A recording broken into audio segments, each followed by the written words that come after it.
Welcome, welcome back to the Daily Dose of Dopamine with the Cochran family, Linda and Robert. I'm Susan Scarlett, only family by love. That's a big only. Yes. Yeah.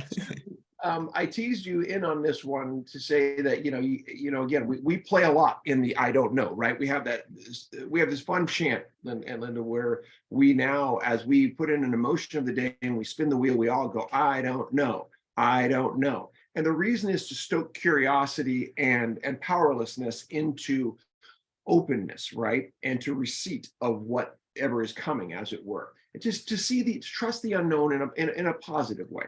And one thing Susan did was she really, I got to say, she shocked me with her first week's writing in The Ordinary World, because the topic ostensibly is suicide. And that's a big topic. And I so congratulate you for taking it on. My initial reaction as the Sherpa leader of the group was, oh gosh. Are you kidding, Susan? Are you really going there? Yeah. And then I said, nope, trust it and just read it. And it's lovely. And I wonder if you'd like to lead in with your thoughts and of course, and then anything you feel too about what you wrote and this incredibly important topic, suicide and euthanasia. Please, the floor is yours, Susan. Part of your instructions to us were to just core dump, get a lot of thoughts down on paper, and then give it to a trusted advisor to read. Hey. I happen to have one right here. And Linda's been through several drafts with me. And cool. I knew when I decided to go there, the question that I asked at the end of the first paragraph, was which side of the bars am I on? If I give myself permission to take my own life if I have a, really a terminal illness situation, which I don't have with Parkinson's. There may not be a cure right now, but suicide is not on the table. However, there are all kinds of reasons, and my family's story, my family's long-standing tradition of talking about all aspects of it. I knew that I would be bringing those out through the 12 steps of the hero's journey. And that in this first piece of The Ordinary World, which is meant to be before our call to adventure, I didn't want to tell the whole story in the opening thing. Yeah. There's so much more to come. And when you would give us some counsel about how to do this, and I was so excited because I know the parts of the story, and in your initial comments, you said, could I flesh out a little bit more about my father and his part in this whole thing? And when I was doing that last night about 11 o'clock, I thought, I'm going there. I'm going to tell the first part of this story, which was my father's mother, my grandmother, did try to kill herself with a pair of scissors. Right. Yeah, she wrote a note, and it was by her side of her bed. I have a note. And she survived that attempt. And the end of the story is she really didn't want to be alive anymore. She was just done. And so she stopped eating. And that is a choice that we ultimately have. And our family, from a teenager on, talked about all kinds of aspects of suicide. And I have begun to discover that maybe the permission I'd been giving myself all these years to carry that as an absolute option may be a story. And so I'm trying to figure out which side of the prison bars am I on? Is the story keeping me in prison or not? So that's what I'm going to be. Fascinating question, just fascinating. And I wrote back to you because I read the rewrite this morning. Did you see my notes back to you?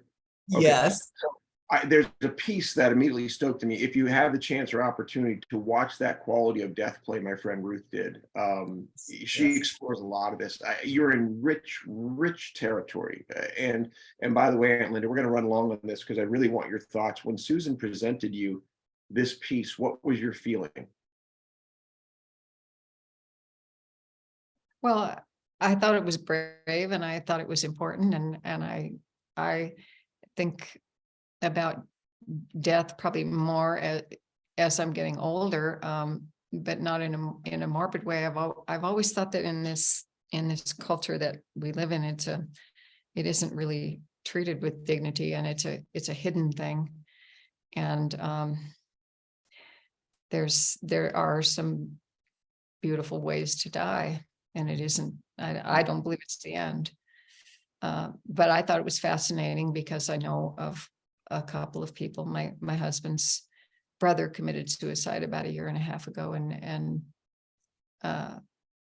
and that took us down a journey. And it's hard. It's hard in families when they're not expecting it, and there's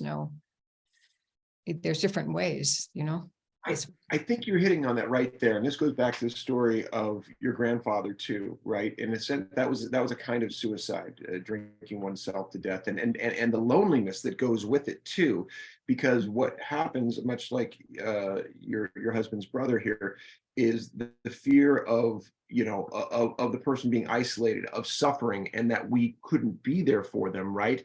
And that someone openly talking about this and saying, look, this is my choice. I want to discuss this with you, and this is where I want to end. That's entirely different than going off somewhere and doing something surprising, right? Yes, that's how I feel about it. Yeah. And so when my family talked about it all the time, it kind of was normalized. It made sense. Why would I suffer if I have a choice? So it's that perspective, Susan, that just, again, continues to hit me like splashes of cold water, that I think could be a real gift you have. You were given a perspective that I think is entirely foreign or exceedingly foreign, right? And therefore, the normalization can speak towards some of what Linda's talking about in terms of normalizing the whole conversation about death, not just suicide, but death in general. And this is where, again, Joseph Campbell's work keep bringing back to me, talking about the hero's journey, that it helps us, and I always say it wrong, Susan, please help me, acquiesce? Yes. Did I get it right? Yeah. Oh, good. Yes. I say it wrong all the time. He used that. I love the word. Helps us, as he said when he was speaking to Bill Moyers in that mid-'80s interview, helps us acquiesce in the sunset of our lives, right? That these stories, because, and then Bill went on further to say, okay, so we're saying it's like these are like messages in a bottle from people who've been there before us. And he said, yes, that exactly. And not only do they give us a map, but this is a beautiful thing that Joseph Campbell said. They point out some of the lovely signposts along the way. So your journey isn't about just getting from here to there. It's what you might like to see or experience along the way. It's, again, like you said, Linda, about the journey, and not toward an endpoint, toward the next thing. It's and not I about. think that, yeah, that changes the calculus of life and death, I think. Yeah, this is a huge opportunity for me to write about this. Super. Well, Yeah. we're at the end of our time, and I just want to button this up with a to you, what a lovely set of doses. Thank you, Aunt Linda. Please do not be a stranger. I am ecstatic about this idea that you might be joining Susan on this journey and be her trusted friend with these. If that's within your time and your frame, I hope it is, that she can continue to send her your writing, because boy, having your words and ear on this, woo, it's gonna sing, woman. Oh, thank you. Thank you. It's really wonderful spending time with you. Well, you two enjoy the rest of your lovely day together, and we'll see you all on the next Daily Dose. Okay. Thank